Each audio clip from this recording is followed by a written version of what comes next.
चलिए वेलकम, स्वागत है आप सभी का कृषि का भाग 5, जिसमें विभिन्न प्रकार की क्रांति पढ़ेंगे। क्रांति में हरित क्रांति नाम सुने होंगे, श्वेत क्रांति, नीली क्रांति और भी क्रांति। क्रांति का मतलब हमेशा होता है, पहले समझ ले क्रांति का परिभाषा क्या है। अगर पूछेगा क्रांति किसे कहते हैं, तो समान अर्थों में क्रांति अचानक दूरगामी परिवर्तन, अचानक दूरगामी परिवर्तन ही क्रांति कहलाता है। क्रांति का कई आयाम है। सामाजिक आयाम, सामाजिक क्रांति, अगर समाज में किसी प्रकार का द्वेष भरा हुआ है, विषमताएं भरी हुई है, उसमें सुधार के लिए जो आंदोलन हुआ, जो क्रांति हुई, उसे सामाजिक क्रांति कहते हैं। राजनीतिक क्षेत्र में भी क्रांति हुई है। दुनिया में सबसे पहले क्रांति बहुत सा हुआ था। इंग्लैंड में नाम सुने होंगे, गौरवमयी क्रांति, नाम सुने हैं ना, फ्रांस की क्रांति। आर्थिक क्षेत्र में भी क्रांति हुई है। आर्थिक क्षेत्र में सबसे पहला क्रांति औद्योगिक क्रांति था। औद्योगिक क्रांति हुआ था ना 1660 में विश्व में। और भारत में आर्थिक क्षेत्र में जो क्रांति हुई वो विभिन्न प्रकार की क्रांति में कृषि क्रांति, कृषि में हरित क्रांति, तो कई क्रांतियां हैं। हम लोग पढ़ेंगे कि इंद्रधनुषीय क्रांति, अब भारत के परिप्रेक्ष्य में समझे कृषि क्रांति में, विभिन्न प्रकार की क्रांति में, तो इंद्रधनुषीय क्रांति। इंद्रधनुषीय क्रांति का मतलब होता है सभी क्षेत्रों में उत्पादन में वृद्धि करने से। इंद्रधनुष क्रांति का मतलब क्या हुआ? सभी क्षेत्रों में, मतलब कृषि क्षेत्र और गैर कृषि क्षेत्र। जो कृषि क्षेत्र से संबंधित है, कृषि क्षेत्र में, जो गैर कृषि यानी कृषि क्षेत्र से संबंधित नहीं, गैर कृषि जैसे पेट्रोलियम कृषि थोड़े है, नहीं है, या और बड़ा नदी जोड़ो परियोजना, तो ये सब गैर कृषि का पार्ट आता है। कृषि में आप आते हैं हरित क्रांति। हरित क्रांति प्रथम एवं द्वितीय। हरित क्रांति क्या है? खाद्यान्न उत्पादन एवं कृषि को बढ़ावा देना। हरित क्रांति का उद्देश्य क्या था? खाद्यान्न एवं कृषि को बढ़ावा देना ही हरित क्रांति का उद्देश्य था। सदाबहार क्रांति, नाम सुने होंगे, सदाबहार। इसका संबंध द्वितीय हरित क्रांति से है। सदाबहार क्रांति का संबंध किससे है? द्वितीय हरित क्रांति से, प्रथम से नहीं, द्वितीय से। इसमें क्या है? जैविक खेतों को प्रोत्साहन एवं किसानों को फसल का उचित मूल्य दिलाना और उत्पादन बढ़ाने से। जैविक खेती किसको कहते हैं ये आप लोग जाने, हम वहाँ पे डिटेल नहीं समझाएंगे, सब कुछ पढ़ा दिए हैं, इसलिए बोले थे कि उस समय हम ज़्यादा कुछ नहीं बोलेंगे। श्वेत क्रांति, दूध उत्पादन। दूध कैसा होता है? अंडा कैसा होता है? उजला। अंडा मत मार देना। रजत क्रांति, अंडा चांदी जैसा होता है कलर, इसलिए रजत क्रांति। लेकिन दूध श्वेत क्रांति। तो इसको लिखिए इधर। सूर्योदय क्रांति, गैर कृषि क्षेत्र में हम देखते हैं सूर्योदय यानी सनराइज। इलेक्ट्रॉनिक्स उद्योग का विकास, इलेक्ट्रॉनिक्स उद्योग, उद्योग नहीं, इलेक्ट्रॉनिक्स उद्योग का विकास। भूरी क्रांति, चमड़ा कैसा होता है? भूरा रंग का होता है। कोको, ऊन, ये सब भूरी क्रांति। अपना चमड़ा देख लो, भूरा है। काली एवं कृष्ण क्रांति। काली कृष्ण क्रांति, पेट्रोलियम उत्पादन, कच्चा तेल, बायोडीजल उत्पादन में वृद्धि। ग्रे स्लेटी क्रांति, ग्रे स्लेटी क्रांति, उर्वरक उत्पादन से। अमृत क्रांति, नदी जोड़ो परियोजना। चलिए लिखिए इसको, फिर आगे बताते हैं। चलिए आज आगे आते हैं विभिन्न क्रांति में। गुलाबी क्रांति, झींगा मछली। झींगा मछली खाए हैं? देखे हैं? देखे हो झींगा मछली। अब देखो, कभी झींगा मछली शब्द नहीं देगा, मछली दे देगा, तो भी मारना है गुलाबी क्रांति को ही, ठीक है। जब मत्स्य नीली क्रांति देगा और ऑप्शन में मत्स्य पालन है और मछली पालन दोनों है, तो मत्स्य पालन मारोगे। गलती मत करना कि मत्स्य मतलब मछली से ले लेना, मार देना नीली क्रांति। नीली क्रांति मत्स्य पालन होगा। मत्स्य पालन का कई भाग कल हम बताए थे परसों कि मत्स्य पालन का क्या होता है। तो गुलाबी क्रांति झींगा मछली या मछली से। प्याज औषधि, प्याज का भी संबंध है गुलाबी क्रांति। गुलाब प्याज गुलाब जैसा होता है ना। और औषधि विभिन्न प्रकार के दवाई नहीं, आयुर्वेद दवाई जिसको बोलते हैं औषधि। रजत रेशा क्रांति कपास उत्पादन से, कपास के बीज से या तना से हम रेशा प्राप्त करते हैं बीज से, तो इसलिए रजत रेशा क्रांति कपास उत्पादन से। गोल क्रांति, आलू कैसा होता है? गोल होता है, हाँ लंबा होता है आलू। तो जाओ इसको कौन समझाएगा? तो अमेरिका से आई, हमको पता है, लेते हैं ना दिखाना कल, दिखाना लंबा होता है। गोल क्रांति आलू से। सुनहरा रेशा क्रांति, सुनहरा रेशा क्रांति जूट उत्पादन से। मूक क्रांति, मूक क्रांति मुँह से मूक, मुँह से मोटा अनाज, मोटा अनाज उत्पादन से। ब्राह्मणी क्रांति भिंडी उत्पादन से। हरित सोना क्रांति बांस उत्पादन से है। सेफ्रॉन क्रांति केसर उत्पादन से, ठीक है। आगे स्वर्णिम यानी गोल्डन क्रांति हॉर्टिकल्चर को बढ़ावा देना। सुनहरी क्रांति फल एवं शहद, आम दे दिया तो क्या मारोगे? सुनहरी क्रांति नहीं, फल का मतलब सामूहिक रूप से संबोधन है, ध्यान रखना। बादामी क्रांति मसाला उत्पादन एवं निर्यात से। लाल क्रांति मांस कैसा होता है? मटन लाल होता है, और टमाटर लाल। लाल क्रांति। तिलहन, सूरजमुखी हो चाहे राई हो, सब क्या होता है? पीला क्रांति। चलिए लिखिए, ये था विभिन्न प्रकार के क्रांति। लिखिए, उधर नहीं होगा, गैर कृषि क्षेत्र में नहीं होगा, ठीक है। बस हो गया, खत्म। ये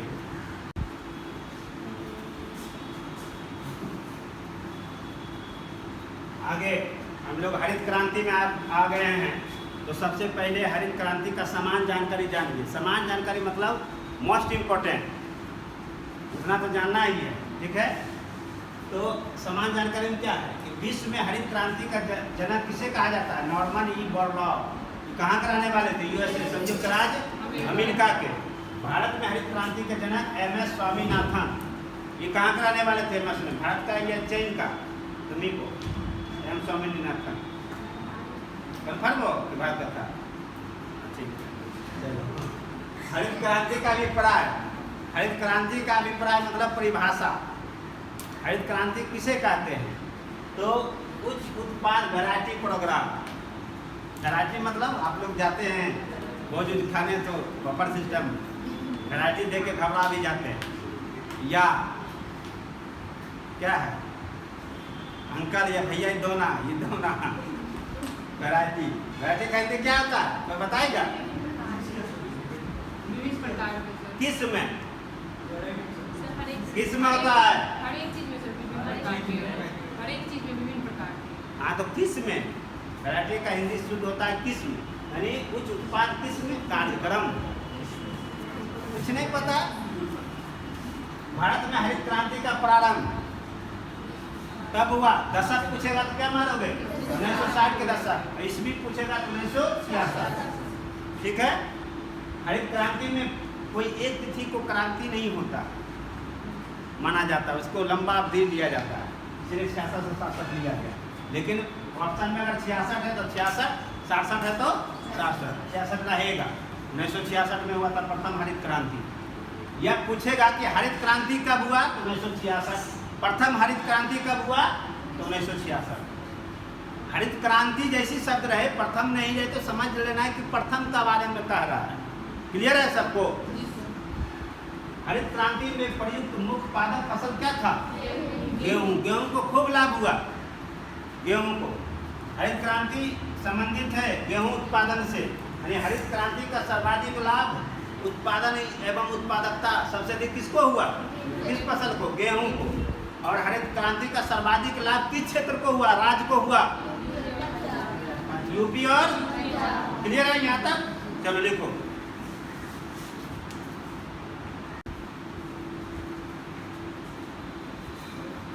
चलिए हरित क्रांति को समझ लीजिए, तब लिखिएगा, टाइम देंगे। बहुत इंपॉर्टेंट टॉपिक है, पॉलिटिकल दृष्टिकोण से भी, मैथ के दृष्टिकोण से भी। हरित क्रांति क्यों लाया गया था? क्या ऐसी परिस्थितियां उत्पन्न हुई थी भारत में कि प्रथम हरित क्रांति आया? तो इसका कारण था कि 1960 के दशक में जवाहरलाल नेहरू उस समय जीवित ही थे, 64 तक रहे ना प्रधानमंत्री। हाँ,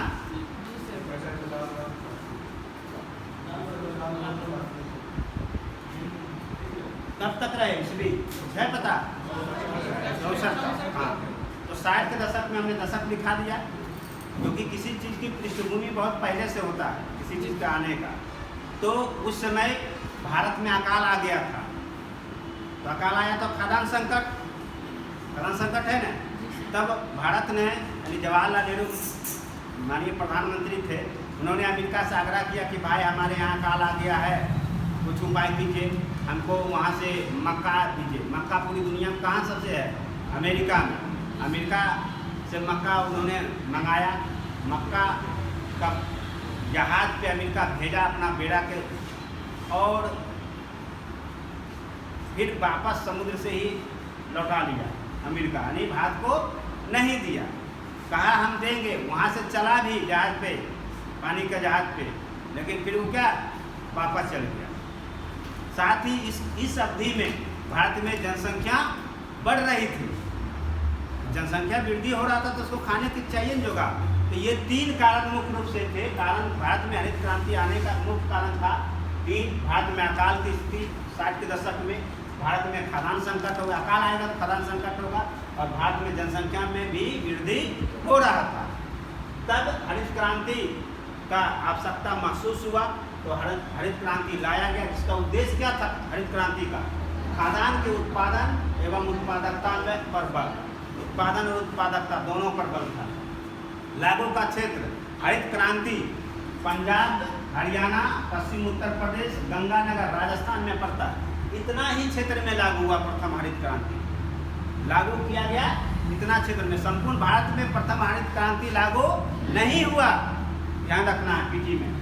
घटक या क्या शामिल किया गया प्रथम हरित क्रांति में? तो उच्च उत्पादन देने वाले किस्म का बीज का प्रयोग, जो अधिक से अधिक उत्पादन करे, उस तरह के बीज का प्रयोग, सिंचाई एवं ग्रामीण विद्युतीकरण पर बल। इसलिए आप देखते होंगे कि इस अवधि में बहुत सा परियोजना बना है, नहीं बना है?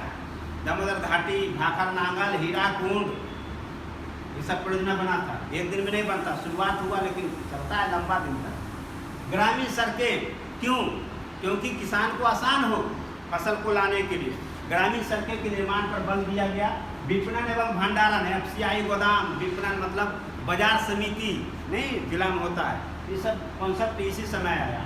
रासायनिक उर्वरक एवं कीटनाशक का प्रयोग, रासायनिक उर्वरक, क्योंकि रासायनिक उर्वरक से ही अधिक से आप उत्पादकता कर सकते, ऐसा मानना था उस समय। आधुनिक कृषि उपकरण एवं तकनीक का प्रयोग, सिंचाई के लिए हो, ट्रैक्टर की अवधारणा ही सब आ गया इसी समय। क्लियर है? यहाँ तक आप देखिए। शामिल बीज, जो इस हरित क्रांति में बीज को शामिल किया गया, कौन सा बीज? तो HYV, अधिक उपज देने वाला किस्म, जिसको बोलते हैं हाइब्रिड। हाइब्रिड इसी को बोलते हैं, इसी में आया।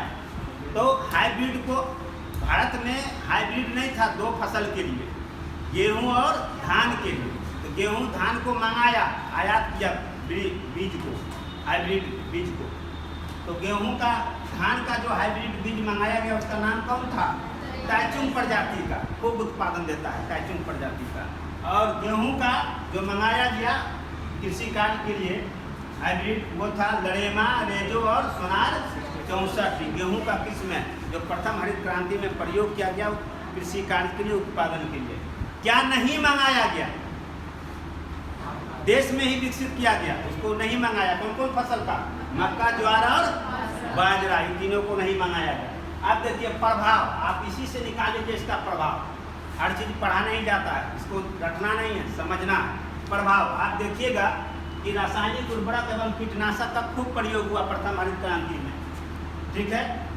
तो नकारात्मक पहले सकारात्मक देखते हैं। तो खाद्यान्न का उत्पादन एवं उत्पादकता एवं उत्पादन में क्या हुआ? खूब वृद्धि हुआ। लेकिन सिर्फ कौन फसल का? गेहूं का उत्पादन में वृद्धि हुआ। सर्वाधिक वृद्धि किसका हुआ? प्रथम हरित क्रांति में सर्वाधिक लाभ किस फसल को हुआ? गेहूं का।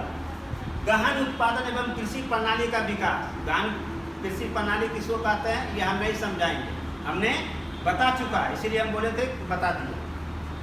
जीवन निर्वाह कृषि अब क्या हुआ, व्यवसायी बाजारोन्मुख कृषि हो गया। पहले कृषि हरित क्रांति पहले भारत में जो कृषि होता था प्राचीन काल से खाने तक जोगा, अब बाजार की आवश्यकता के अनुसार कृषि, क्योंकि आप अधिक उत्पादन हो रहा है तो कृषि अधिशेष होगा ना, खा पी जो बच गया बाजार में आप बेच रहे हैं। नकारात्मक प्रभाव, आप क्या प्रयोग कर रहे हैं, तो क्या होगा, मिट्टी की उर्वरता घास नहीं होगा, होगा या नहीं। भूमिगत जल स्तर में गिरावट, क्योंकि आप आधुनिक कृषि यंत्र तकनीक ला लिए हैं, खूब खेत पटा रहे हैं, तो भूमिगत जल जो है उसकी तो वेग क्षमता है। आज कहते हैं कि लेयर अधिक नीचे चल गए, गर्मी के दिन में मधुबनी जैसे जिला में जो पहाड़ी क्षेत्र नहीं है, गंगा घाटी के क्षेत्र में, फिर भी यहाँ पानी का क्या हो गया था संकट, कुछ दिन पहले हुआ था। इसका क्या कारण, क्योंकि हम लोगों ने भूमिगत जल का अधिक दोहन किया, दोहन का खूब निकाला। अब नल खोल देते हो, खेत पटा रहे हो, भैंस धो रहे हो, 10 लीटर पानी में नहाना है तो 20 लीटर नहा रहे हो, एकदम एक बार साबुन लगाना है तो 5 बार लगा रहे हो। ये क्या है, अनावश्यक दुरुपयोग, यानी भूमिगत जल का हम अधिक दोहन किए हैं। उद्योग धंधा भी है दोहन का कारण, तो पर्यावरण प्रदूषण को बढ़ावा नहीं मिलेगा। पर्यावरण प्रदूषण मतलब 3 प्रकार का प्रदूषण को, पर्यावरण प्रदूषण जब भी हम बोलेंगे या जब भी किताब में आप पढ़ते हैं तो समझिए कि 3 रूपों में, जल का भी, वायु का भी और मिट्टी का भी मुख्य रूप से।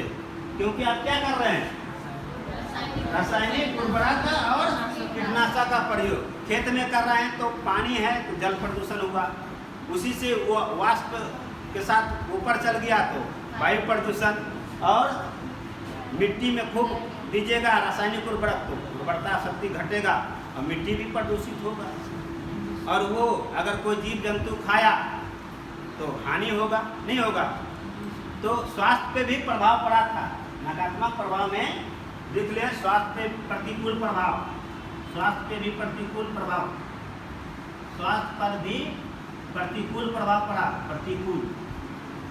प्रतिकूल प्रभाव का मतलब क्या होता है, विपरीत बीमारी आया, ये था। आर्थिक असमानता में वृद्धि, क्यों आर्थिक असमानता में वृद्धि, कितने क्षेत्र में आप लागू कर रहे हैं, बस इतना ही, लाभ कितना का हुआ मात्र,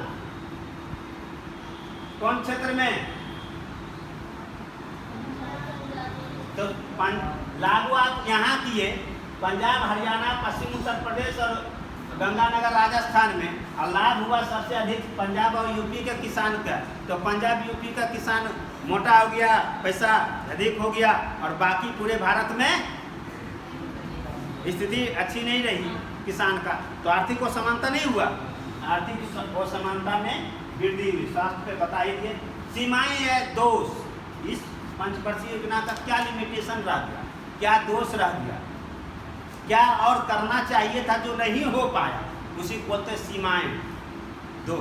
तो संपूर्ण भारत में लागू कितने, 4 उत्तर प्रदेश भी पूरा नहीं, पश्चिमी उत्तर प्रदेश, राजस्थान भी पूरा नहीं है, सिर्फ गंगानगर जिला पूरा, तो पंजाब हरियाणा में, तो संपूर्ण भारत में लागू नहीं।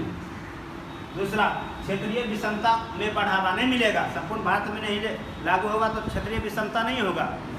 अब मान लीजिए कोई पंचायत में सरकार के द्वारा अच्छा काम कर दिया जाए, अब बगल वाला पंचायत में योजना लागू नहीं हो, तो बगल वाला पंचायत नहीं कहेगा हमारे पंचायत में का है नहीं, वो पंचायत में क्यों, तो उसको बोलते हैं क्षेत्रीय विषमता। क्लियर हो गया क्षेत्रीय विषमता का। आगे, दलहन एवं तिलहन फसल को शामिल, कौन फसल शामिल है, धान गेहूं मक्का ज्वार, दलहन एवं तिलहन फसल को शामिल नहीं किया गया, करना चाहिए था लेकिन नहीं किया गया। सिर्फ किसको लाभ हुआ तब, अगर इतना शामिल हुआ धान गेहूं मक्का ज्वार बाजरा, तो लाभ किसको हुआ, सिर्फ गेहूं को। धान एवं मोटा अनाज को लाभ, मोटा अनाज मतलब सब मोटे अनाज है ना, इसको लाभ नहीं हुआ।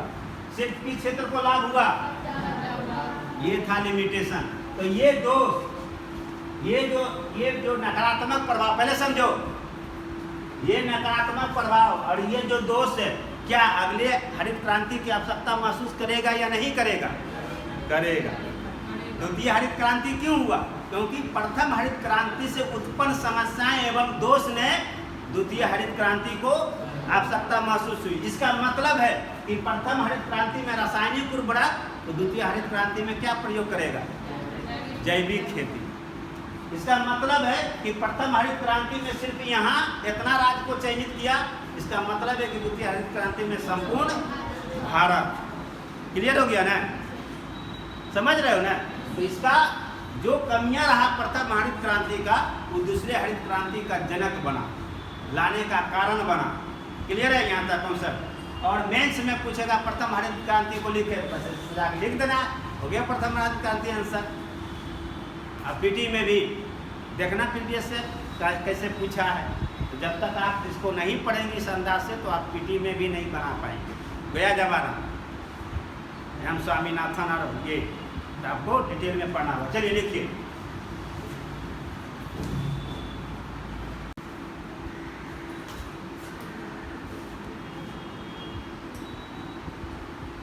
चलिए द्वितीय हरित क्रांति हम देखते हैं। प्रथम खत्म हो गया, द्वितीय हरित क्रांति क्यों लाया गया होगा ये पता है तुमको। प्रारंभ 1981 में, अवधि 1981 से 95। द्वितीय हरित क्रांति का प्रारंभ हुआ 1981 में। इसकी अवधि क्या था? 81 से 1995 के बीच। और अभी भी हरित चल रहा है हरित क्रांति, ऐसा नहीं समझना कि बंद हो गया। ठीक है, अब द्वितीय हरित क्रांति की ओर है। बिहार सरकार ने गंगा के किनारे जैविक कॉरिडोर बनवाया। क्या है? हरित क्रांति का ही है। तीसरा का लक्षण, भारत सरकार जैविक कॉरिडोर बहुत बना रहा है। क्या है? हरित क्रांति का ही है। क्लियर है क्या ना? बिहार सरकार ने गंगा के किनारे जितने जिले हैं, एक अलग से कौन जिला शामिल किया? नालंदा। जैविक कॉरिडोर बनवाया।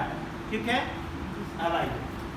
तो द्वितीय हरित क्रांति का कारण क्या था? प्रथम हरित क्रांति से उत्पन्न समस्या। कैसा? पर्यावरण समस्या, क्षेत्रीय विषमता, सिर्फ एक पक्षीय लाभ हुआ था, सिर्फ गेहूं का लाभ हुआ था ना। अब तो उद्देश्य क्या होगा? प्रथम हरित क्रांति से तुलना कीजिए, उद्देश्य क्या होगा? तो संपूर्ण भारत में नहीं था प्रथम हरित क्रांति, नहीं, इसको संपूर्ण भारत में लागू करना। दूसरा, दलहन फसल एवं प्रथम हरित क्रांति में शामिल फसल को छोड़कर अन्य फसल का उत्पादन की प्राथमिकता। तो प्रथम में कौन कौन फसल था? गेहूं, धान, मक्का, ज्वार और बाजरा। इतना को छोड़कर दलहन मुख्य है इसकी प्राथमिकता।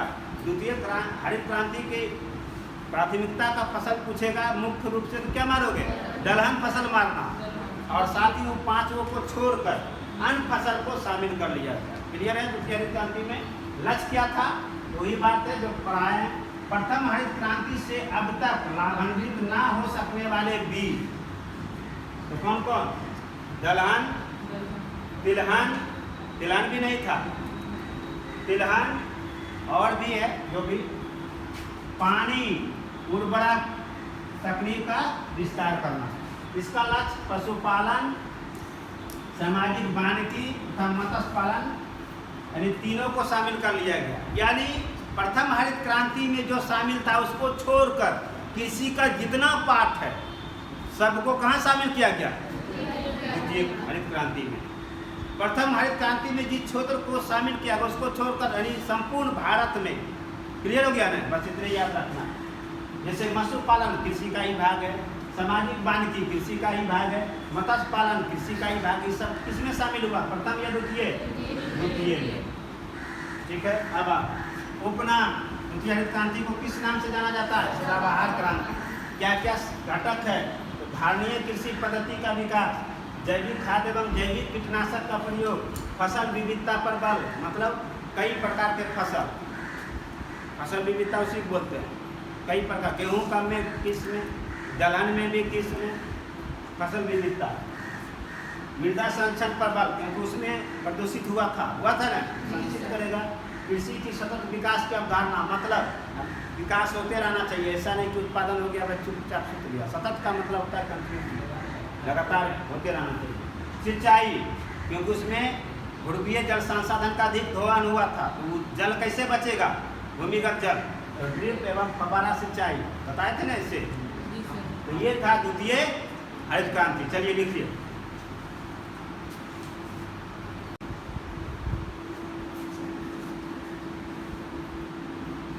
चलिए अब आते हैं हम लोग सदाबहार क्रांति। अगला सदाबहार क्रांति किसका भाग है? द्वितीय हरित क्रांति का। सदाबहार क्रांति किससे संबंध है? द्वितीय हरित क्रांति को सदाबहार क्रांति भी कहा जाता है, इसी से संबंधित है। इसका जनक डॉक्टर एम स्वामीनाथन थे। सदाबहार क्रांति का उद्देश्य भारत में कृषि उत्पादन को बढ़ाने के लिए सदाबहार क्रांति लाया गया। क्या कदम उठाया गया सदाबहार क्रांति में? तो मृदा स्वास्थ्य उन्नयन के लिए रासायनिक खाद के साथ साथ क्या जैविक कंपोस्ट खाद का अधिक उपयोग किया जाना। यदि द्वितीय हरित क्रांति में यानी सदाबहार क्रांति में ऐसा नहीं कि रासायनिक खाद को कहा कि नहीं करना है, लेकिन कम करना, अधिक कम करना है। जैविक कंपोस्ट अधिक करने पर बल है, जैविक कंपोस्ट का। रासायनिक को कम करने पर बल है। अगला रेन वाटर हार्वेस्टिंग तथा भूमि सुधार कर कृषि को भी उद्योगों की भांति क्या करना, सुविधाएं प्रदान करना। रेन वाटर हार्वेस्टिंग ये जो छत है, छत को घेर देता है, वर्षा का जल संचय होता है, पाइप के माध्यम से नीचे एक गड्ढा बनाया जाता है, उसको बोलते हैं रेन वाटर हार्वेस्टिंग। हम लोग नाकोठी में बनाए थे रेन वाटर हार्वेस्टिंग ब्लॉक में, सरकारी बिल्डिंग पे बनता है। निजी किसान भी बना सकते हैं, कोई भी जिसके पास पैसा। इसके लिए कृषि आर्थिक क्षेत्र AEZ तथा संविदा कृषि पर बल देने की आवश्यकता है। AEZ का मतलब हुआ है, कृषि आर्थिक क्षेत्र का मतलब हुआ है एक तरह से सेज जो आया था औद्योगिक क्षेत्र में, सेज जैसे नैनो का नाम सुने हैं, बंगाल में काफ़ी विवाद हुआ था सेज के लिए, तो वो उद्योग से संबंधित है। कृषि उद्योग के लिए AEZ उसको बोलते हैं कृषि आर्थिक क्षेत्र, विशेष क्षेत्र। ठीक है, इसको डिटेल से सेज को और कृषि आर्थिक क्षेत्र AEZ को हम इकोनॉमिक्स में बताएंगे, क्योंकि यह इकोनॉमिक्स का पार्ट है। ठीक है, वहाँ पे हम समझा देंगे। अभी इतने जानना है कि सदाबहार क्रांति में कृषि आर्थिक क्षेत्र AEZ तथा संविदा कृषि मतलब कॉन्ट्रैक्ट कंपनी के साथ नहीं बताए थे, वही वाला। तो ये था आपका सदाबहार क्रांति। लिखिए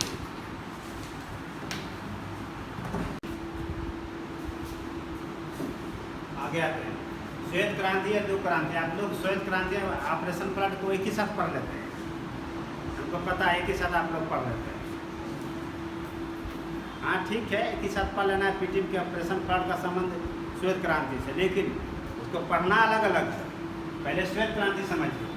श्वेत क्रांति या दूध क्रांति, श्वेत क्रांति का जनक कौन है? वर्गीज कुरियन है।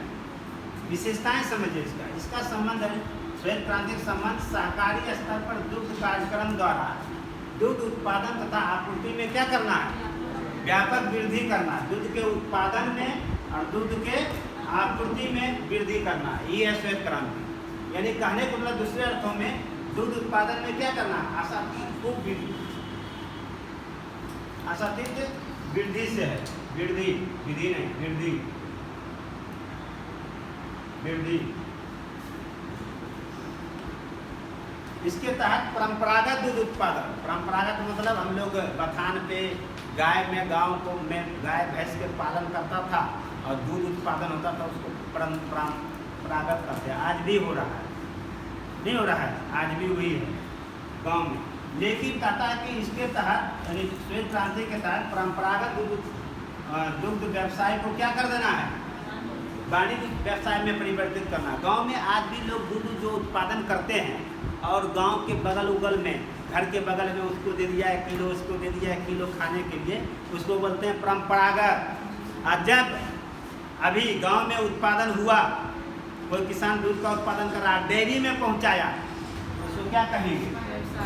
व्यावसायिक दूध। क्लियर हो गया? परंपरागत और व्यावसायिक में अंतर हम लोग अभी दूध देता है क्या? परंपरागत है ना, परंपरागत है। और जब डेयरी में पहुंचाओगे तो क्या कहलाएगा? व्यावसायिक है। चलिए, तो दुग्ध उत्पादन को बढ़ावा देने के लिए, इस कार्यक्रम को प्रचार करने के लिए क्या लाया गया? यानी श्वेत क्रांति को बढ़ावा देने के लिए एक कार्यक्रम है ऑपरेशन फ्लड। ऑपरेशन फ्लड के अंतर्गत दुग्ध क्रांति नहीं है, बल्कि दुग्ध या श्वेत क्रांति के अंतर्गत क्या है? ऑपरेशन फ्लड है। क्लियर हुआ? यही है प्रभाव। दुग्ध या श्वेत क्रांति का क्या प्रभाव पड़ा? पश्चिम राज्यों में सबसे अधिक प्रसार हुआ, खूब लाभ हुआ। मतलब पश्चिम राज्यों में कौन? महाराष्ट्र और गुजरात को सबसे अधिक लाभ हुआ। पूर्वी भारत के राज्यों को में कम प्रसार हुआ। पूर्वी राज्यों में कौन है? बिहार, उड़ीसा, पश्चिम बंगाल, झारखंड, ये सब पूर्वी राज्य है। असम तसम ये सब। दूध क्रांति का प्रसार बिहार में कम हुआ, या बिहार को क्या हुआ? कम लाभ के अधिक लाभ? कम लाभ हुआ। तो फंस जाता है एग्जाम में, हमको पता है, इसलिए लिख दिए। तो ये था आपका श्वेत क्रांति या दूध क्रांति। चलिए लिखिए।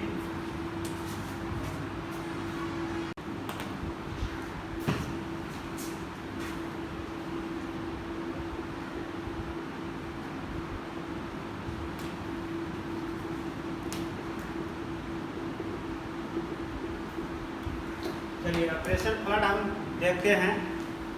प्रारंभ हुआ था 1970 ईस्वी में ऑपरेशन फ्लड। जनक doctor Varghese Kurien. Operation flood का प्रारंभ 1970 में, इसके जनक थे डॉक्टर वर्गीज कुरियन थे। विशेषताएं या उद्देश्य क्या है ऑपरेशन फ्लड का, आप देखिएगा। इसका संबंध किससे है? जिस तरह से द्वितीय हरित सदाबहार क्रांति का संबंध द्वितीय हरित क्रांति से है, उसी तरह ऑपरेशन फ्लड का संबंध श्वेत क्रांति से है, दुग्ध क्रांति से। क्लियर हो गया ना? आइए, ऑपरेशन फ्लड का विशेषता उद्देश्य क्या है? श्वेत क्रांति को क्या बनाना है? सार्थक बनाना है। इसका मतलब है कि श्वेत क्रांति के अंतर्गत ऑपरेशन फ्लड है, ना कि ऑपरेशन फ्लड के अंतर्गत श्वेत क्रांति है।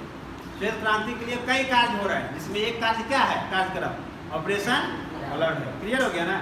चलिए आगे। दूध का उत्पादन एवं वितरण पर बल। ऑपरेशन फ्लड का क्या है? विशेषताएं उद्देश्य। दूध का उत्पादन और वितरण पर बल। नोडल संस्था, यानी ऑपरेशन फ्लड को संचालित कौन कर रहा है? नोडल संस्था, यानी सर्वोच्च या नोडल संस्था राष्ट्रीय डेयरी विकास बोर्ड। सरकारी स्तर पर दूध का बिक्री करने वाले समिति कौन है? नोडल संस्था। समिति पूछेगा क्या मानना है? सहकारी समिति। नियम बनाना, कानून बनाना, कहाँ कहाँ लागू होगा, कहाँ कहाँ क्रियान्वित होगा, ये काम राष्ट्रीय डेयरी विकास बोर्ड का। इसका काम सिर्फ क्या है? दूध का बिक्री, किसान से लेके फिर उपभोक्ता को बेचना। इसका काम क्या है? करे कहाँ से करेगा? किसान से। अब बेचेगा कहाँ? बेचना उपभोक्ता को। किसान से क्रय किया और सुधा डेयरी केंद्र यहाँ है बगल में चौक पे, वहाँ से तुम खरीदते तो हम लोग खरीदते, तो हम लोग क्या है? उपभोक्ता है। किसान से लेना क्या है? सरकारी स्तर पर दूध का बिक्री करने वाली समिति क्रय करता है किसान से, बेचता है कहाँ पे? उपभोक्ता का। निवेश करता, पहली बार ऑपरेशन फ्लड में निवेश हुआ है, बाह्य निवेश। वो कौन निवेश किया है? विश्व बैंक ने किया है। ऑपरेशन फ्लड 3 चरण में संचालित हुआ है। प्रथम चरण 1970 से 80 में। इसमें क्या किया गया? 18 दुग्ध शेड का निर्माण पूरे भारत में, 18 दुग्ध शेड का निर्माण। और 4 महानगरों में, 4 महानगर कौन होगा? कलकत्ता, मुंबई, दिल्ली और चेन्नई। क्लियर हो गया? 4 महानगर। दूसरा चरण में 1981 से 85, इसमें क्या है? उत्पादक सहकारी समितियां द्वारा दूध की बिक्री पे बल, ये वाला बात है, यहाँ पे लाया गया दूसरा चरण में। तीसरा चरण में क्या? 1985 से 96 में सहकारी समितियां को क्या कर दिया गया? आत्मनिर्भर बनाना, आत्मनिर्भर हो। विश्व बैंक द्वारा निवेश, पशुओं पर नस्ल का विकास। देखते हैं खूब नस्ल का विकास हो रहा है। पशु पोषण पर अनुसंधान हो रहा है कि क्या क्या खिलाया जाए, क्या नहीं खिलाया जाए, जिससे पशु का पोषण होगा। कहाँ सोच रही थी? पशु नस्ल का विकास और पशु पोषण, ये था क्या है? Operation flood. चलो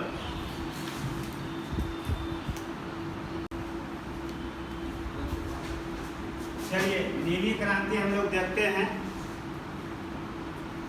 नीली क्रांति का प्रारंभ 1985 से हुआ, 85 में हुआ था। अवधि क्या है? 1985 से 90 इसका अवधि है। प्रारंभ है 1985। किस पंचवर्षीय योजना काल में प्रारंभ हुआ? 7वीं पंचवर्षीय योजना काल में।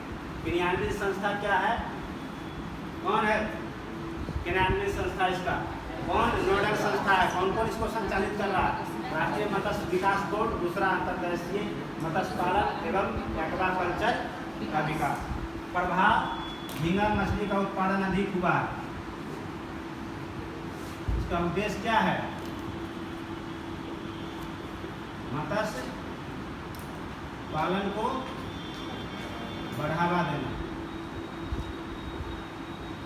यही उद्देश्य है नीली क्रांति को। अब देखो इसका विकास की या कार्यक्रम हम देखें तो 1985 में एक्वा कल्चर की अवधारणा लाया गया। एक्वा कल्चर का मतलब क्या होता है? मछली पालन, मछली प्रजनन, मछली विपणन और मछली निर्यात, तो चारों को सामूहिक रूप से क्या कहेंगे? एक्वा कल्चर कहते हैं। अब जैसे सिर्फ अगर आप मछली पाल रहे हैं और बेच रहे हैं तो बोलते हैं मछली पालन। क्लियर हो गया? उस दिन भी समझाए थे। दूसरा अर्थों में समझो, मत्स्य पालन और मछली पालन किसको कहते हैं? जब आप मछली पाल रहे हैं, खा भी रहे हैं और हल्का फल्का बेच दिए तो इसको बोलते हैं मछली पालन। और जब मछली पालन, मछली प्रजनन, मछली विपणन और मछली निर्यात, जब ये चारों कर रहे हैं तो एक्वा कल्चर या उसको क्या कहेंगे? मत्स्य पालन। क्लियर हुआ परिभाषा? बेचना बाजार में ले जाके, निर्यात का मतलब होता है बेचना थोड़े। विपणन का मतलब होता है कि आप अपने संसाधन से ही अपने तालाब से बाजार तक ले जाना। और निर्यात का मतलब होता है कोई आया और आपके तालाब के पास ही खरीद लिया, ले गया। निर्यात का मतलब होता है स्थानीय बाजार से नहीं, बाह्य बाजार में अगर आप भेज रहे हैं तो निर्यात कहेंगे, और स्थानीय बाजार में अगर आप बेच रहे हैं तो विपणन कहेंगे। कुछ नहीं। चलो 1992 से 97 में गहन सागरीय मछली कार्यक्रम लाया गया। गहन सागरीय मछली कार्यक्रम कब लाया गया? 1992 से 97 में। किस पंचवर्षीय योजना के समय? 8वीं। इसमें क्या था? गहन सागरीय मछली कार्यक्रम में बहुराष्ट्रीय कंपनी की सहभागिता को बढ़ावा दिया गया। बहुराष्ट्रीय कंपनी मतलब जितना निजी कंपनी है, बहुराष्ट्रीय मतलब एक देश ही नहीं, भारत नहीं, अन्य देश में भी वो अपना कारोबार कर रहा है, उसको बोलते हैं बहुराष्ट्रीय कंपनी। जैसे रिलायंस क्या है? बहुराष्ट्रीय कंपनी है। ONGC नाम सुने हो? ये सब बहुराष्ट्रीय कंपनी है। भारत में, भारत के बाहर भी अपने कारोबार कर रहा है, इसको बहुराष्ट्रीय कंपनी कहते हैं। और बहुराष्ट्रीय कंपनी का संबंध सरकारी क्षेत्र से नहीं होगा, निजी कंपनी से होगा। किससे होगा? निजी कंपनी से। किसी पूंजीपति का जो है, धीरू भाई अंबानी है, उनका बेटा अनिल अंबानी, मुकेश अंबानी, अडानी नाम सुने हो, टाटा, बिरला, ये सब बहुराष्ट्रीय कंपनी का प्रतिनिधित्व करते हैं। या टिस्को, हाँ विप्रो, हाँ मास्टर हो तुम, विप्रो, ठीक है। ये सब जो अमेरिका में भी बहुत सी कंपनी है, उद्योगपति देखते ना, फॉरवर्ड सूची में कहते इतना शामिल हो गया, ये उद्योगपति, ये कंपनी तो वही है बहुराष्ट्रीय कंपनी। तो बहुराष्ट्रीय कंपनी के भी इस कार्यक्रम में नीली क्रांति के अंतर्गत कि बहुराष्ट्रीय कंपनी भी मछली उत्पादन में, विपणन में इंटरेस्ट ले, रुचि ले, उसकी सहभागिता को बढ़ाने पर बल है। 2020 में राष्ट्रीय मत्स्य पालन कार्य योजना लाया गया। उद्देश्य क्या था कि नीली क्रांति को 5 वर्ष की अवधि में क्या है, लक्ष्य को प्राप्त करना। जो नीली क्रांति का लक्ष्य था कि इतना मछली को उत्पादन करना था, 5 वर्ष में लक्ष्य को प्राप्त करना है। इसीलिए 2020 में राष्ट्रीय मत्स्य पालन कार्य योजना लाया गया। इसके तहत राष्ट्रीय मत्स्य पालन कार्य योजना का लक्ष्य कैसे आप प्राप्त करेंगे? जब आप समुद्र, बड़ा बड़ा नदी, नहर को छोड़कर अन्य क्षेत्रों में उत्पादन करेंगे तभी आपका लक्ष्य प्राप्त होगा। इसीलिए इसके तहत मत्स्य पालन हेतु विभिन्न संसाधनों को समाहित कर दिया गया कि जितना है मछली पालने के लिए संसाधन, जैसे नदियाँ, पहले बड़ा बड़ा नदी या तालाब में ही ये समुद्र में होता था, अब छोटको नदी, तालाब, टैंक, नहर, जलाशय, झील, आद्र भूमि आदि, गड्ढा पड्ढा, टैंक सब में बना के मछली पालन किया जाए, इसको समाहित किया गया। किसमें? राष्ट्रीय मत्स्य पालन कार्य योजना। ये था आपका भारतीय अर्थव्यवस्था का कृषि ऑल ओवर। हमने आज आपको कृषि ऑल ओवर पढ़ा दिया, कृषि क्रांति तक ला दिया। अब आप अपने खुद को थर्मामीटर से माप लें कि आप लोग क्या पढ़ते थे, क्या पढ़ना चाहिए था, क्यों यूपीएससी का क्वेश्चन नहीं बनता, यूपीएससी का नहीं बनता है, या ग्रेजुएशन लेवल का। क्योंकि आप अब तक कृषि में 2 चीज़ पढ़ते हैं खूब रुचि से, के उत्पादन सबसे अधिक किया और मिट्टी, इससे ज़्यादा आप इंटरेस्ट नहीं लेते हैं। हरित क्रांति में वर्गीज कुरियन और स्वामीनाथन जान के आपका काम क्या हो जाता है, समाप्त हो जाता है। तो आप नाप लो अपना फीता क्या पढ़ा था। तो सभी से अनुरोध है कि आप इसको रिवीजन करेंगे, कृषि को जितने बेहतर से पढ़ेंगे आपका पीटी के लिए भी और मेंस के लिए क्वेश्चन श्योर हो जाएगा। नहीं पढ़िएगा तो मेंस में भी आपको कठिनाई होगी, इसलिए बेहतर है कि हमारा मेंस भी अच्छा हो जाए और पीटी में भी। और आप कृषि में अगर आप धारणात्मक प्रश्न पूछा तो आप ही बना सकते हैं, बाकी नहीं बनाएगा, इसकी गारंटी। क्योंकि बाकी लोग क्या पढ़ते हैं हमको पता है, पढ़ाने वाला जैसा होगा पढ़ने वाला भी वैसा ही होगा। बाकी जो लोग पटना दिल्ली में पढ़ते हैं तो उनको पता है, जो पढ़ के आए उनको भी पता है, जो गाना से प्रारंभ होता है क्या पता है। तो चलिए अगले क्लास में हम लोग मिलते हैं, अगले क्लास का इंतजार करेंगे कि और हम कृषि में क्या बताएं। हो सकता है कि एक क्लास हम कृषि में लेंगे, ज़्यादा नहीं लेंगे, नहीं भी ले सकते, इसे लेंगे हम अगले क्लास का। आप इंतजार कीजिए, बता ही देते हैं कि भारत कृषि उत्पादन में कौन कौन में कम्मा स्थान रखता है, एशिया में कौन स्थान रखता है, कौन देश, और विश्व में कौन स्थान रखता है।